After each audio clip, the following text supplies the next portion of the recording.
జీవిత సత్యాలు. Ice cream తిన్నా కరిగిపోద్ది, తినకపోయినా కరిగిపోద్ది. జీవితం కూడా అంతే. ఎంజాయ్ చేసినా కరిగిపోద్ది, చేయకపోయినా కరిగిపోద్ది. అదేదో ఎంజాయ్ చేసి పోతే ఆ జీవితానికి ఓ పరమార్థం ఉంటుంది. తర్వాత నరకం, స్వర్గం అంటారా, ఉన్నాయో లేవో కూడా ఎవరికీ తెలియదు. నువ్వు మళ్ళీ పుడతావో లేదో కూడా తెలియదు. తాగినోడు ఎదవ కాదు, తాగనోడు పత్తిత్తు కాదు. పోనీ తాగలేదనో నూరేళ్ళు బ్రతుకుతాడా అంటే గ్యారంటీ లేదు. ఎవడి పాయింట్ ఆఫ్ వ్యూ వాడిది, ఎవరి జీవితం వాడిది. ఫైనల్గా చెప్పేదేంటంటే టైం టు టైం తినండి, పడుకోండి, ఎక్కువ ఆలోచించకండి. ఆరోగ్యాలు జాగ్రత్త. ఎక్కడ పోతుందో అని లాకర్లలో భయంతో దాచుకునే సంపద ఐశ్వర్యమా, లేక ఎప్పుడూ మనతోనే ఉంటుంది అనే ధైర్యం ఐశ్వర్యమా?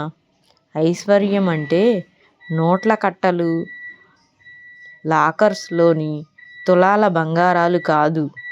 ఇంటి గడపలలో ఆడపిల్ల గజ్జెల చప్పుడు ఐశ్వర్యం. ఇంటికి రాగానే చిరునవ్వుతో ఎదురొచ్చే భార్య ఐశ్వర్యం. ఎంత ఎదిగినా నాన్న తిట్టే తిట్లు ఐశ్వర్యం. అమ్మ చేతి ఆవకాయ ఐశ్వర్యం. భార్య చూసే ఓరచూపు ఐశ్వర్యం. పచ్చటి చెట్టు, పంట పొలాలు ఐశ్వర్యం. వెచ్చటి సూర్యుడు ఐశ్వర్యం. పౌర్ణమి నాటు జాబిల్లి ఐశ్వర్యం. మన చుట్టూ ఉన్న పంచభూతాలు ఐశ్వర్యం. పాల బుగ్గల చిన్నారి చిరునవ్వు ఐశ్వర్యం. ప్రకృతి అందం ఐశ్వర్యం.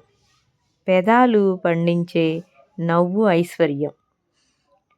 అవసరంలో ఆదరించే ప్రాణ స్నేహితుడు ఐశ్వర్యం. బుద్ధి కలిగిన బిడ్డలు ఐశ్వర్యం. బిడ్డలకు వచ్చే చదువు ఐశ్వర్యం. భగవంతుడిచ్చిన ఆరోగ్యం ఐశ్వర్యం. చాలామంది కన్నా ఉన్నతంగా ఉన్నామనుకునే తృప్తి ఐశ్వర్యం. పరులకు సాయం చేసే మనసు మన ఐశ్వర్యం. ఐశ్వర్యం అంటే చేతులు లెక్కెట్టే కాసులు కాదు, కళ్ళు చూపెట్టే ప్రపంచం ఐశ్వర్యం. మనసు పొందే సంతోషం ఐశ్వర్యం. ఆస్తులు వేరు, ఐశ్వర్యం వేరు. రెండు ఒకటి కాదు. మనకున్నదాన్ని అనుభవించి ఆనందాన్ని పొందేది ఐశ్వర్యం. ఐశ్వర్యం ఈశ్వరదత్తం. మనకెన్ని ఉన్నా ఆనందించే మనసు లేకపోతే ఐశ్వర్యం లేనట్టే. మన ఇంట్లో చిన్నపిల్లలు ఆనందంగా ఆడుకుని అంతా చిందరవందర చేసి తరువాత వాళ్ళ ఆనందాన్ని తలుచుకుంటూ అన్నిటినీ సర్దుకోవడం ఐశ్వర్యం. మనవడో మనవరాలో మనం ఏదైనా పనిలో ఉన్నప్పుడు వచ్చి వాళ్ళ కాళ్ళకి సాక్స్ వేసి షూ తొడగమనడం ఐశ్వర్యం. మనవరాలి జడ రిబ్బన్ ఊడిపోతే మన దగ్గరికి వచ్చి పెట్టించుకోవడం ఐశ్వర్యం.